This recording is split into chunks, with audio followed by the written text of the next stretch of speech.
Era giusto così, non dovevamo perdere. Non dovevamo perdere. È giusto così. È giusto così. È giusto così. 3-2.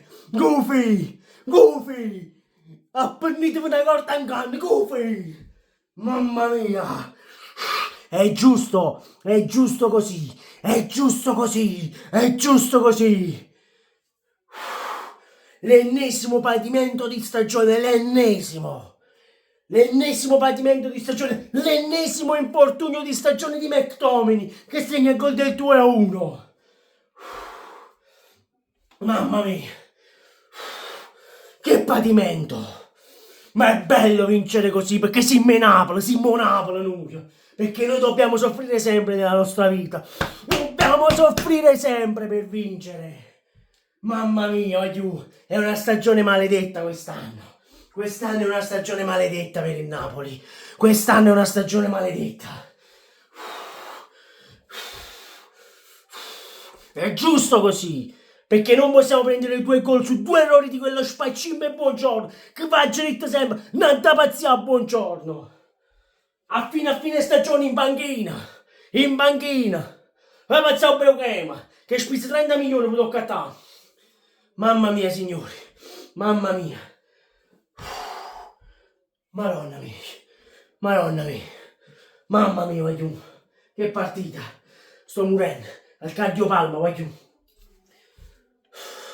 30 secondi, subito calcio di rigore. Lasciatemi dire una cosa, iniziate a buttarvi in area di rigore, vi dovete tuffare. Iniziate a tuffarvi in area di rigore.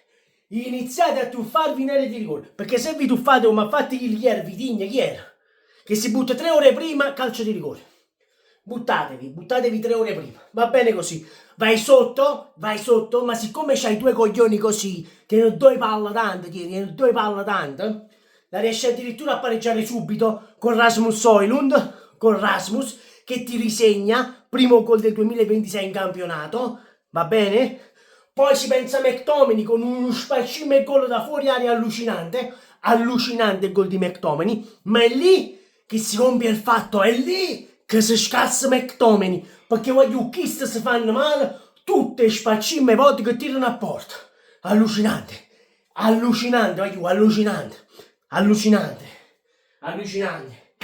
Poi all'intervallo, naturalmente esce McTominay perché sta morendo, trase giovane, si arretra Elmas e si gioca così, va benissimo.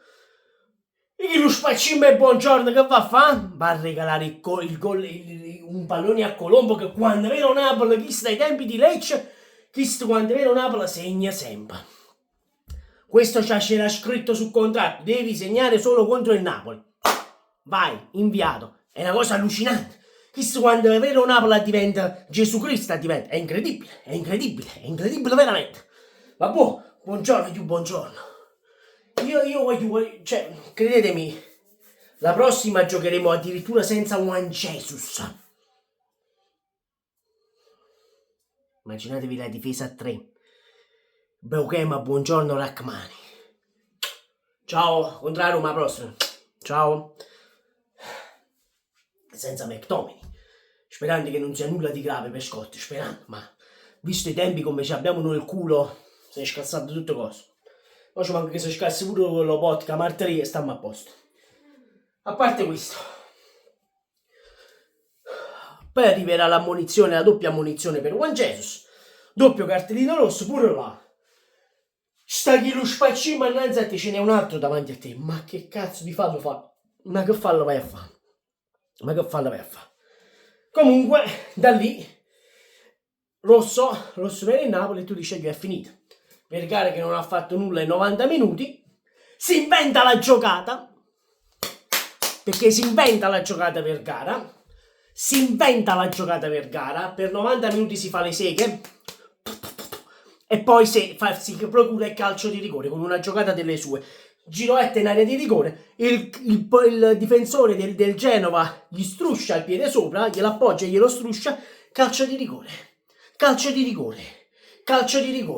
per il Napoli. Ci va Højlund, che non ha mai segnato un gol in vita sua su calcio di rigore. Questo è il primo gol su calcio di rigore che realizza. Il portiere del Genova Tastico pure per pigliare, perché poi se voleva, se ma fa proprio cinema, questa la doveva parare il rigore e poi far subire il gol del 3-2 a Napoli, perché col culo che ci abbiamo noi quest'anno andava a finire così. Vabbè, palla che gli passa sotto, la tocca, meno male ci ha tirato un poco con il giro, la palla gli è sguisciata sotto, anzi meno male che il campo era strabagnato. Vai sul 3-2, vai sul 3-2.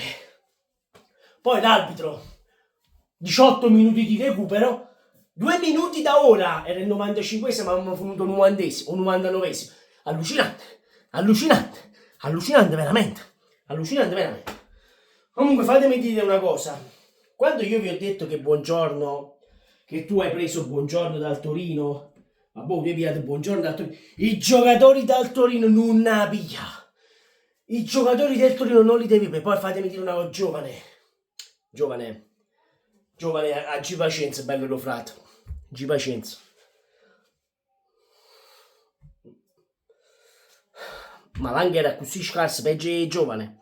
Io ve l'ho detto che questo era scarso, ma ci detto che questo non era un fenomeno che costa 20 milioni, questo non vale manco 10 milioni, voglio. Questa è l'ennesima plusvalenza fittizia nella Serie A. Vabbè, lasciando stare. Io, signori, questa è una stagione che se almeno 6 dall'Inter, poi vabbè, l'Inter deve giocare, giocherà domani alle ore 18 e va benissimo così. Però voglio, oramai questa è una stagione disastrosa. Anche sai morto non sapevi mai sta, De Bruyne non sapevi mai sta, Gilmour non sapevi mai sta, mo si è fatto male McTominay. Cioè voglio allucinare. Comunque una cosa la voglio dire. Tutte le volte che trasì Lukaku succede qualcosa. Sta per entrare contro la Juventus, gol del 2-0 della Juventus. Doveva entrare contro il Chelsea sul 2-2, sta per entrare Lukaku, gol del 3-2 del Chelsea. Stasera vedrai sì al posto perché tu levavi Juan Jesus, va bene, scalavi Spinazzola e ti entrava Lukaku. Cartellino rosso a Juan Jesus, cioè vai giù. Lukaku, ma non è bello lo frate che porta un po' di merda? Ma non è che mamma ti ha fatto rita a Caccarunero Napoli, no, perché io non capisco. Perché teniamo una merda un gol, cioè. Chiamate quelle vecchie che stanno a fare, come si chiama? Il malocchio, guarda c'ho malocchio a gol, perché è una cosa allucinante quest'anno, Quest'anno è allucinante. Comunque, 3-2.